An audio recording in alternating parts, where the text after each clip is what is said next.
All right, well, good afternoon. It is 1 minute after noon. So good afternoon and welcome back. Hope you guys are enjoying the guitar show. I'm sorry I missed the Pittsburgh show.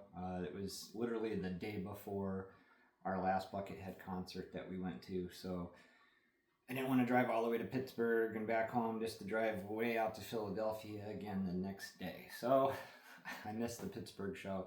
Sorry about that. Got another one coming up next month though, so comment down below if there's something you guys want me to search for and look for and get a good look at. Go ahead and comment down below and I'll try to look for that on the next show. This morning we're going to go ahead and talk about this little pile of stuff I got here. We're going to unbox it real quick. I got guitar mats to talk about, and yesterday I was sitting down here and I made a list of stuff that needs to be done, not in any particular order, just as I was going around getting my thoughts, because we got 5 foot of snow one night. The next day it snowed all day, and that night we got another foot, and we got another foot coming today. So I think yesterday our total was like 62 inches of snow. So I can't even get into my shop. I wanted to finish Chug while I was snowed in, but all my polishing stuff, wet sanding, everything's at the shop. And if you look on the security cameras, the gate is 6 feet and you only see about that much of the gate. So I'm not getting in there for a while. But luckily I did find 2 pieces of wet sandpaper. I got them soaking upstairs. So after this, we'll start another episode. I'm going to get started on Chug. Regardless, machines or not, I'm going to do what I can by hand and we're going to put it together. So stay tuned for that. So let's go ahead and get going on this. I purchased this with a whole bunch of different thoughts in my mind, and this was during my foot surgery back in February, and the reason I never opened it is because I actually forgot about it in the box for a long time. And then I sold my 84 Dan Smith Error Stratocaster that had the solid back with the whammy bar and springs underneath of it. You guys seen it 100 times. If you're watching for the first time, go back, you'll see it in one of my videos. Anyways, I sold that and I was looking for a box for it, and I grabbed the box that this was in, and it was light, but it was just heavy enough where I'm like, oh yeah, I forgot about that. But I got this I had so many different thoughts in my mind, and it was only 25 bucks on eBay, or not eBay, Goodwill. And I looked on eBay and they're like 165 for these brand new. And I thought, it's pretty beat up. It has a poly finish on it. So we can play around with this and do some wet sanding and polishing to see how we can bring back a finish on a guitar like this, and it would apply to like Epiphones and anything like that with a polyurethane finish. The other thing I thought that was cool was this neck on it. It is, let me see if I can show you guys. It has a lot of bird's eye and flame in it. And I thought, you know what would happen if we high gloss cleared it with a professional gun when we're done playing around with it. But yeah, you get in certain angles, you can see there's a ton of bird's eye and stuff in this neck. So it's actually a pretty cool little neck. Another reason I got it was it's not a full-size guitar, so I can do a lot of dicking around with it and not have a lot of stuff to refinish and stuff, because I figured after we got done wet sanding and polishing and see how a finish like this comes out and trying to save it, we could repaint it. I thought maybe white with the red stripes, like a Buckethead, or who knows, I don't know. But I just got it to mess around with. We got some extra Strat pickups and tone and volume knobs, so we can do something with that. So it's definitely not at the top of the list. Let's see, razor blade. Guess I'll just use this screwdriver.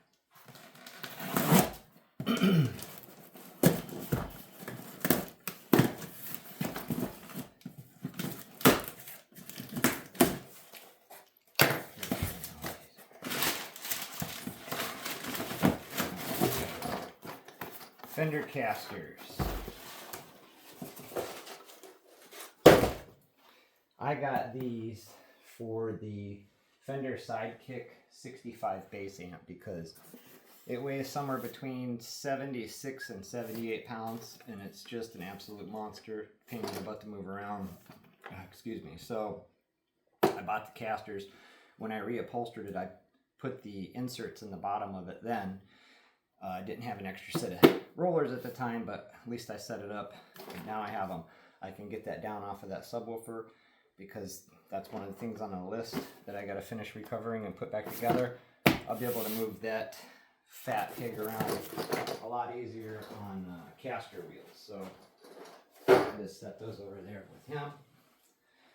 This I got for the wall, obviously, because we have a 2024 65-inch Samsung full array that we're going to hang on the wall there for extra content and stuff. So that we'll actually get to. There's other stuff on this list I got wrote down. These were pretty cool snag. So at Lowe's, I call it the clearance loop. I know where the little hot spots are for all the stuff that they get rid of on clearance. And these were normally $40 a piece, and they had them on clearance for $10 a piece. So I grabbed, Pops and I both won, and he said leave his here because that's where he's going to do his work. So I'm going to go ahead and just open both of these, and we'll check them out. But they're made out of silicone, or silicone, however you want to say it. It's like aluminum or aluminium, however you want to say that. Tomato. So anyways, these little trays will work out just absolutely perfect for when you're building guitar stuff, because I've been relying on like little porcelain trays and stuff like that. There is a magnetic one in this one. So also, well, I'll get to that here in a second. It's on the list, but these are going to come in very handy. So I'm glad I didn't have to pay. I don't think that's worth $80. I mean, they were 40 bucks a piece, and I got them for $10 a piece. That's worth it, not 80 bucks. So snagged a couple more things for soldering and building things. What do we got here? I think I know what this is. Yeah, I do. All right, so I don't know if I should wait for Pops to open these two or not, because these are for his build. Every time I want one, I can't find one. And then when I don't want one, they're always laying in the way and stuff. So anyways, these next two boxes are for Pops, one of his builds, because we'll be going over that on the list. The old man's got some builds building up like you wouldn't believe. So that is his pick guard for the American Strat build. I'll take you guys over here in a minute and show you, because there is something else. I'll just sit that there for a second. In this box. So if you guys remember, we bought should have brought my phone down here. I'd be able to tell you exactly how much we spent on the last neck. So we bought an American neck, roasted pine, roasted maple, not roasted pine. I was thinking about the telly bodies. I was just looking at the roasted pine. Anyway, we bought a roasted maple neck, and it didn't have any tuners in it, and it was supposed to be, quote, brand new, and it came in fender box and everything. But the 12th fret was really jacked up, and he blamed it on clear coat, and I wasn't buying it, but nonetheless, it didn't have string trees in it, it didn't have tuners, it had fret issues, and it didn't fit the body. So we found another neck, and this time, instead of doing, quote, brand spanking new, we bought a 2020. I can't remember what year his body is. We'll look at that in a second. So this should be for an Ultra as well. So this one here came with the string trees and the white label locking tuners. So it's a really nice American neck, 2020 US 20. There's a serial number on it. It's got now the other one that we had, if you remember, it was all roasted maple. And the ones with the rosewood fretboards, they cost more. So the first one we got, all maple, nothing in it, and it was like $470 plus tax and all that, so $5 something to the door, and it had issues. This one was cheaper, and I'll tell you guys the next time we go to that build, but this was cheaper than the first neck we bought, and it came with the string trees and the locking tuners, and you know, there's just absolutely nothing wrong with it, even though it has been, quote, used. What's the date say on here? July of 23, and then they also have a 2020. So this would coincide with his body, because his body has two different numbers too. I think it was started in 20 and finished in a different year too. But yeah, so there it is. We got another neck for Pops' guitar. I guess we'll check that out in a second. Go ahead and open this.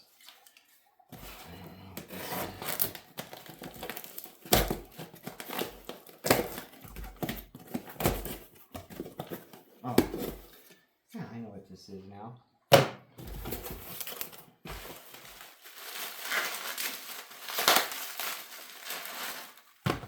All right, so you guys know that I got Chug from Owen Circle of Tone here on YouTube. When I stumbled upon this, I had no idea this was his guitar. I was actually looking for another project to do, and everybody knows how much I like Buckethead, so I was thinking, you know what? Maybe I'll buy this and put kill switches in it and all that stuff, because I have the 500T. I don't have the 498R, but I got a 490R. So putting the 490R and the 500T in it, and I was going to go Buckethead-ish and do some kill switches, but once I figured out it was Owens, I'm like, well, I just got to put it back together the way it was, and I found a used strap for it because it shows plenty of wear and finish checking and all that, and so I bought a strap that would hopefully kind of fit it and go with it. So that's what that is. It's a used strap for Chug, and that will be here, or that will be finished here very shortly. That's what I was getting ready to work on, and then we had all that snow, and then I couldn't get this stuff. So I guess let's go ahead and check this neck, and then I want to talk to you guys about these guitar mats. I custom make these, and a lot of people have asked me for them, and it's just unfeasible to have me make one for you, and we'll get into that here in a second, but I'm going to show you how to hopefully make one of your own. So let's see if this neck fits. Actually, what's the date in it first? June 13th of 24. And this one has the latest date on it is a 23. There's probably another date in there somewhere. I gotta use reading glasses now though, so. Look at that. Nice and snug, it fit right in there. No matter what I did with that other one, I could not get it in. I would have busted the neck pocket, so. There it is. Now Dad's got a whole bunch more parts for it. We'll go over those when he gets here. And all the stuff he's got for it again. That's going to be a really cool build. So that's an American Ultra 2, I think. What's that say? Yeah, American Professional 2 Strat. So that's what we're building now from the Stratosphere. So now let's go ahead and get this camera adjusted. And I'll talk to you guys about these guitar mats and my list, because I know a lot of people have been interested in these. So I know you guys know Trogly, because the guy's got like 300,000 subscribers plus now probably. But if you guys watch his videos, you'll see this mat in black, and I made that special for him and sent it to him.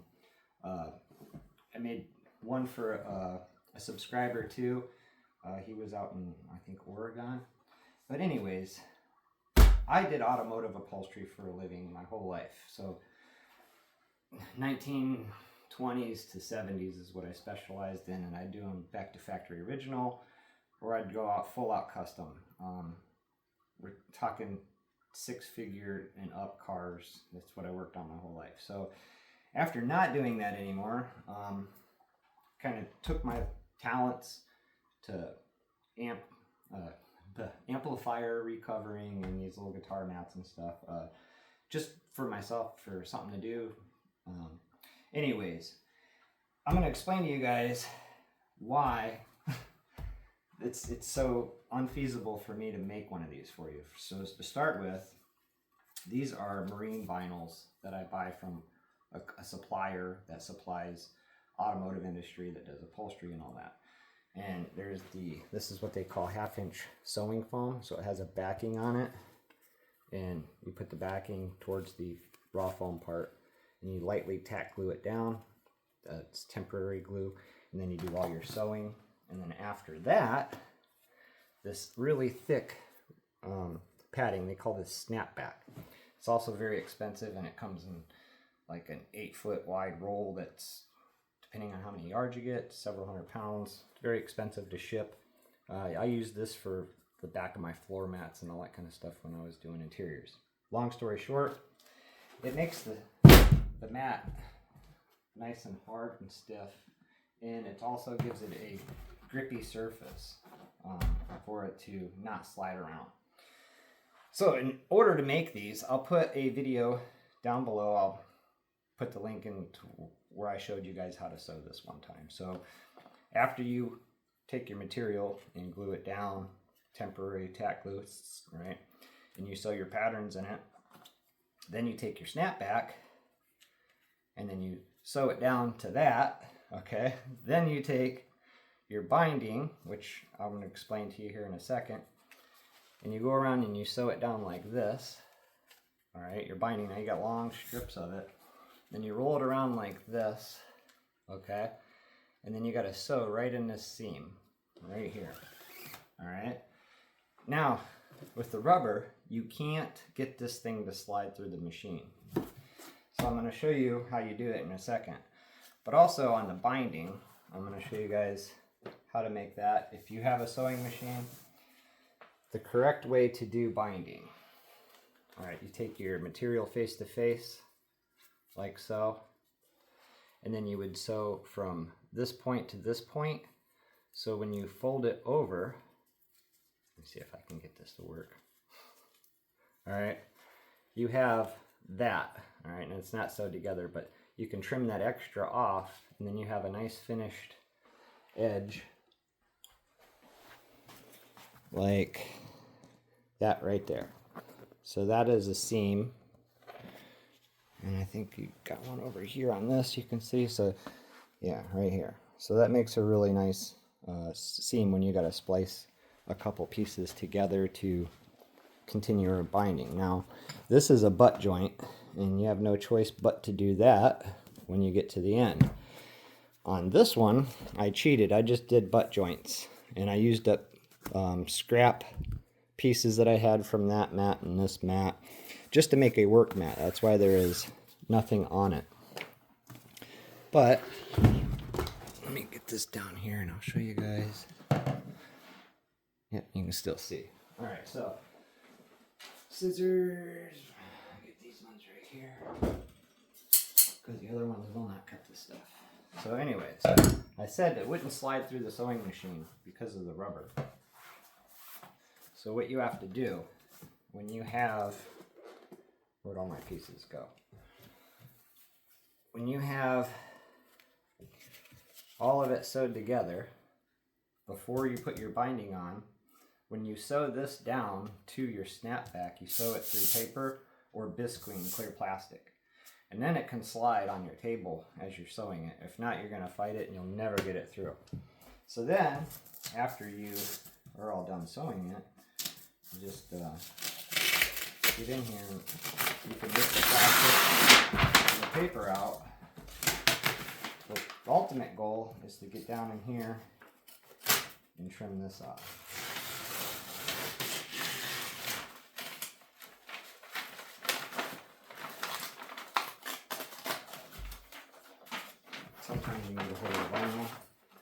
just push the shears right here. There isn't much material to grab. So I made this mat, and I just haphazardly threw it together. And I wasn't really worried about how pretty it looked, because when I'm wet sanding and polishing and all that, it gets everywhere. And even though the vinyl is easy to wipe up and clean, it gets down into the threads on the mat when you know the design here, and it starts turning the threads colored. Even though you clean the mat, you're just smearing stuff in the thread. So over time, it starts to get dingy looking. And it took me hours to sew all these pleats and diamonds into it. As you'll see, it takes about an hour and a half, 2 hours to sew all those in there. And on a time lapse, it takes like 5 minutes. But I found a solution to this, and I'm going to explain that to you guys here in a second, because you guys are probably going to want to get some of this stuff. And I didn't bring my phone down, so I can't show you, but I can explain it to you. You guys can search for it on eBay. Now, if you have plastic, it rips out a lot easier. It usually stays as one sheet, and you don't get these little shards. I just didn't have any bisquing on me at the time, so I used this like cardboard paper. You get a roll of it for painting or packaging, stuff like that.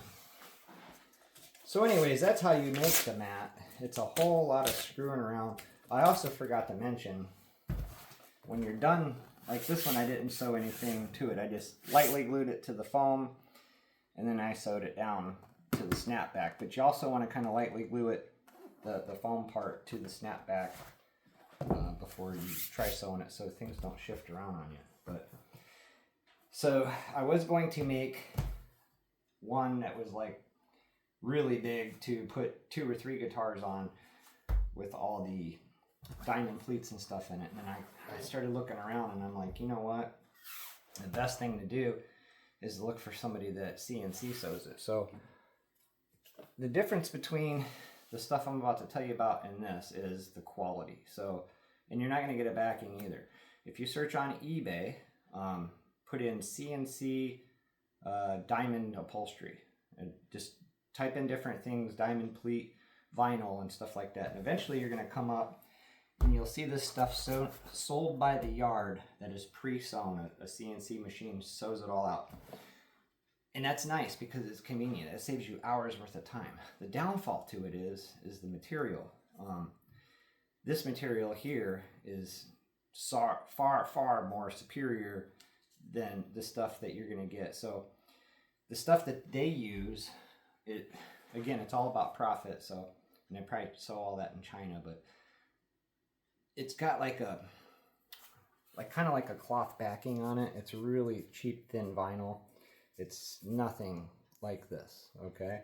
And they don't use foam. What they use is called a Dacron. It's a synthetic cotton, and it's only going to be about that thick, okay? And if they could get away without doing it and sew the lines in it and just sell you the vinyl, they would, because it would cost them less. The only reason they have to put that Dacron back there is so the machine has something to sew to keep it from bunching up and all that. So they use the cheapest, thinnest garbage that you possibly can get. On the upside, you didn't spend all that time making it. So what I'm going to do is, I was looking at it, and if I buy 5 yards of it and I sew 2 pieces of them together like I did on my pool table, put a French seam down the middle, and then a 2-inch apron around it, I'm going to cover this whole bench with the diamond pleat stuff. And then I'll be able to take it off when I want to do work and stuff like that.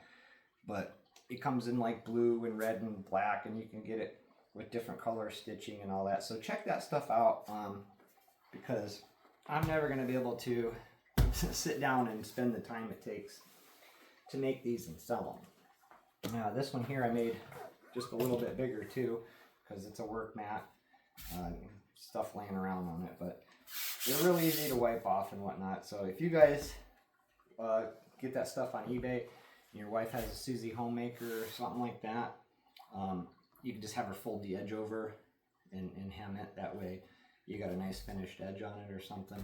Because I don't know what you would do for backing unless you can find like a yoga mat or something like that. Roll the yoga mat out and then put your material that you buy on that and just roll over the edge of the yoga mat and sew it instead of doing the binding. So those are my suggestions if you guys want guitar mats or you want to cover a bench. If you don't know anybody that has a sewing machine, try to find a automotive upholstery place or something like that. Maybe you can take them in materials or see if they got some kind of backing. I don't know. Those are my suggestions because it takes too much time to make one of these and then try to sell it and make it worth your while. So that's that on my guitar mat. So I'm going to get this switched out. We're going to get Chug up here. I'm going to bring the wet sandpaper down and all that. But right before we do that, I'm going to go over this list because these are the things that I came up with yesterday down here trying to get my thoughts together. So first thing on the top of the list is finish Chug. After that, there's really no order. It was just stuff that came in my head. So we got Dad's Telly refresh. We're doing pickups and pick guard in that. We have 2 full strap builds. The Super 60 amp. I decided I'm going to just buy another Super 60 that has a good chassis in it to finish that one. And then throw everything back together to make another complete one that doesn't work. Let's see. The Silver Burst. It's hiding over there. Got a lot of stuff to do that. My wife's project needs finished. The Harmony 335 rebuild needs done. There's a 1980s guitar case there that has no upholstery inside of it. All the foam is there. I got to reupholster that, so I'm going to show you guys how to reupholster the inside of a guitar case. Fix the portable guitar rack. So I have a Roadrunner case there that is broken, that will hold 7 guitars. I want to fix that. Fix guitar rack and get a second one. So this one here is supposed to hold 12. I've got it reduced down to 10 because of some cracking that is going on. And I want to talk to you guys about this too. So right there is one crack if you see from the screw, and there is another one. So I got a really good idea on how to build one of those because I got one in the cart right now. The 16 guitar one is like $700 and some, and the 12 guitar one is $550 or something like that. So as soon as I finish this list, I got a really good idea that you guys could probably make at home for close to nothing. So, all right, I got to fix that because I need to re-glue it.